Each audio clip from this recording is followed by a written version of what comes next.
Delhi high court के पूर्व जज और अब इलाहाबाद हाईकोर्ट में कार्यरत जस्टिस यशवंत वर्मा के घर कैश मामले में विवाद थमने का नाम नहीं ले रहा है।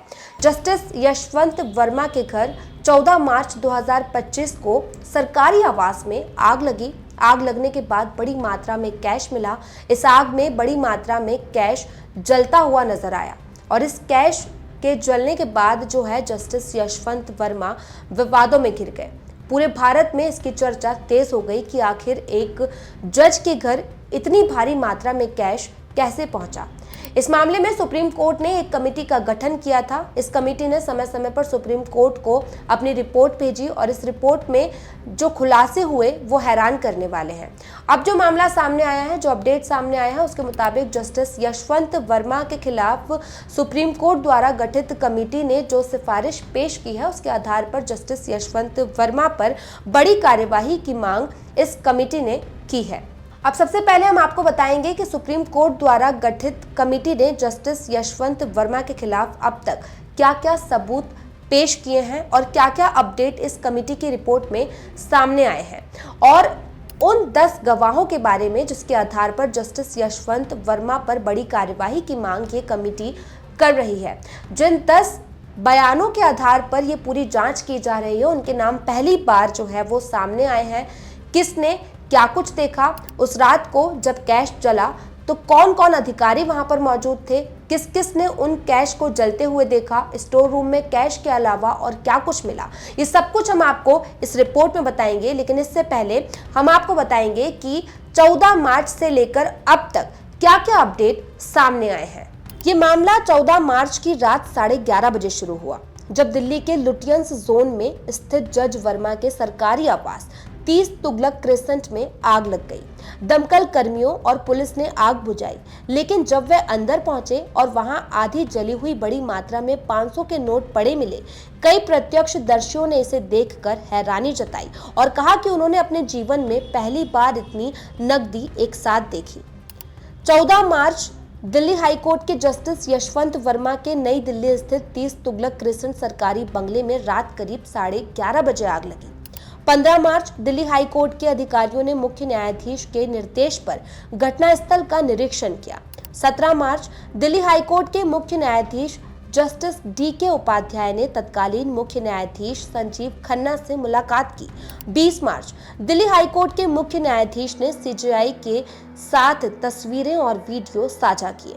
20 मार्च एक अंग्रेजी समाचार पत्र ने जस्टिस वर्मा के आवास पर कथित तौर पर अधजली नकदी मिलने की खबर छापी। दिल्ली हाईकोर्ट के मुख्य न्यायाधीश ने गहन जांच के लिए CJI को पत्र लिखा।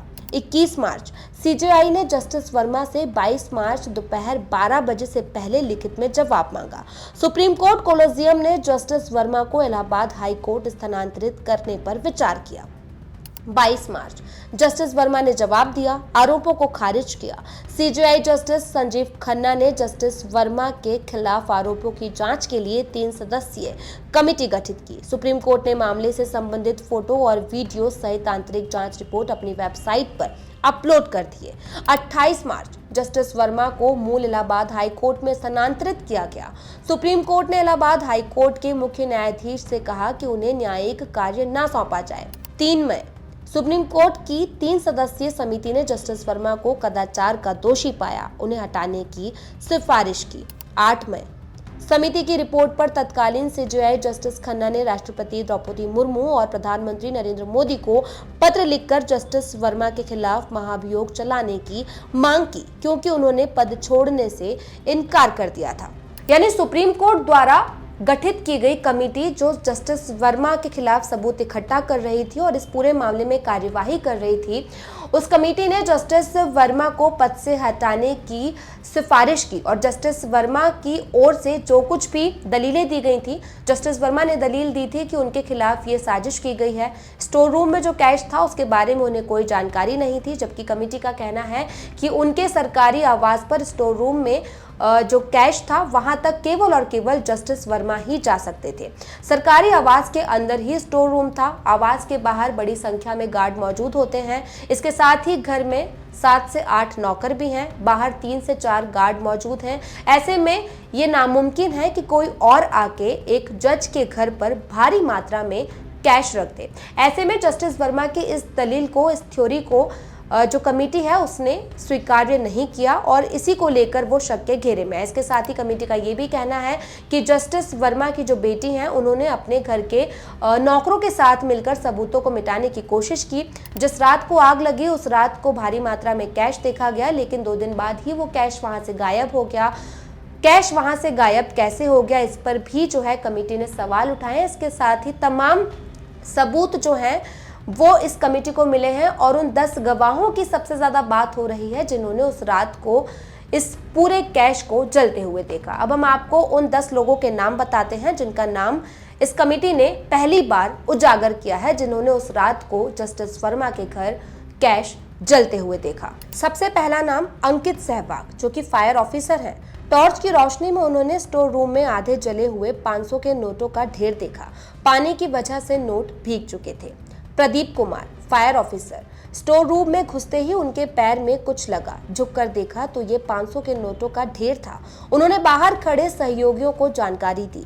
मनोज महलावत, ये वही ऑफिसर है जिनकी आवाज उस वीडियो में गूंज रही थी जिसमें वो कह रहे थे कि महात्मा गांधी जल रहे हैं भाई।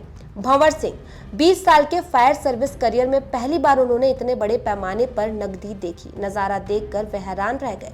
उन्होंने देखा कि प्लास्टिक बैग में भरी हुई नकदी आग में जल चुकी थी। लिकर कैबिनेट के कारण आग और भड़क गई थी। सुमन कुमार, उन्होंने वरिष्ठ अधिकारी को नकदी मिलने की सूचना दी, लेकिन उन्हें ऊपर से आदेश मिला कि बड़े लोग हैं, आगे कार्यवाही मत करो। राजेश कुमार, आग बुझने के बाद उन्होंने खुद अधजली नकदी देखी और वहां लोगों को वीडियो बनाते हुए देखा। सुनील कुमार, टॉर्च से स्टोर रूम में झांक कर उन्होंने जली अधजली नकदी देखी और 3 वीडियो बनाए। वायरल वीडियो उन्हीं में से एक नहीं था। रूपचंद, उन्होंने एसएचओ के निर्देश पर मोबाइल से पूरी घटना रिकॉर्ड की। उन्होंने देखा कि नोट स्टोर रूम के दरवाजे से लेकर पीछे की दीवार तक फैले हुए थे। उमेश मलिक, उन्होंने 1.5 फीट ऊंचे जले हुए 500 रुपए के नोटों के ढेर को देखा। कुछ नोट गड्डियों में बंधे हुए थे तो कुछ पानी में बिखर चुके थे। तो ये वो 10 गवाह थे जिसके आधार पर सुप्रीम कोर्ट द्वारा गठित समिति ने कुछ निर्णय लिए हैं और उनके मुताबिक जस्टिस यशवंत वर्मा जो हैं वो संदेह के घेरे में हैं और ऐसे में कमेटी का कहना है कि इस पर और जांच होनी चाहिए, पता लगाना चाहिए कि आखिर इतनी भारी मात्रा में कैश कैसे पहुंचा। जिन लोगों ने उस रात को ये कैश जलते हुए देखा उन्होंने बताया कि 1.5 फीट ऊंचाई तक की ये कैश रखा हुआ था। कुछ कैश जल चुका था और कुछ पानी में बह चुका था।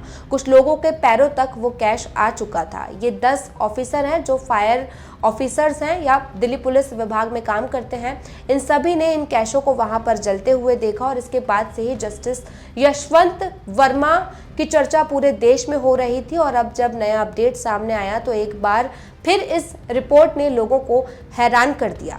आपको बता दें, जस्टिस यशवंत वर्मा ने खुद से बीआरएस लेने से इनकार कर दिया है, पद छोड़ने से भी इनकार कर दिया है और अब तक उन पर कोई कार्यवाही नहीं की गई है, जबकि उन्हें इलाहाबाद हाई कोर्ट में ट्रांसफर कर दिया गया है। हालांकि अभी तक उन्हें कोई न्यायिक काम नहीं दिया गया है, लेकिन दिल्ली हाई कोर्ट से उन्हें इलाहाबाद हाई कोर्ट भेज दिया गया है। अब इस पूरे मामले पर कमेटी फिलहाल जांच कर रही है। जो कुछ अपडेट सामने आए वो हमने आपको इस वीडियो के माध्यम से दिया। आपको हमारी ये रिपोर्ट कैसी लगी कमेंट करके बताइएगा। वीडियो अच्छा लगा तो लाइक और शेयर भी कीजिएगा।